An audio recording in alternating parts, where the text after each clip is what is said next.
This show was low-key peak, and y'all couldn't convince me otherwise. See, here's the thing. A lot of y'all be talking about how he was a Spanish speaker and how most of it was in Spanish. We have to understand one thing, and one thing that could not be any more simple. He is the most globally streamed artist right now at this moment in 2026.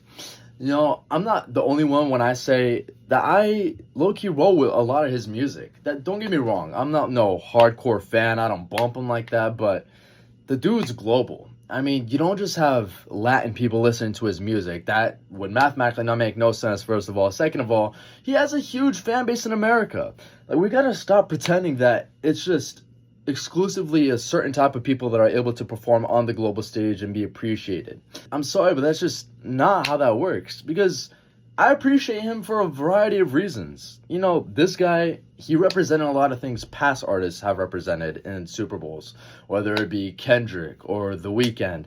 It's coming from a background as an American and being able to put yourself in such an echelon of success. That is low-key the most glaze I'll ever do for an artist, because don't get me wrong, I do think there were better options the NFL could have chose, but we can't bash on the guy and say that this is by far the worst show ever. Like, I appreciate that stuff as an American, and it gives me a lot of hope as to what someone like myself, or someone that comes from a random city in suburbia in Chicago, or maybe someone out in the ghetto in SoCal, can actually do and someone can actually accomplish. And to the people that always complain about politics being in these certain kind of spaces, you can't just clock in when you want to be political and then clock out whenever you feel like it. I'm sorry, but not all of us work around that same kind of clock.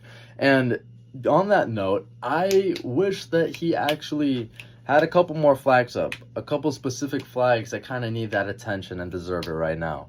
But other than that, we can't really escape what's going on, especially in this political climate. With that being said, I'm glad that he was able to speak up on at least something, and he's using his platform for a greater good.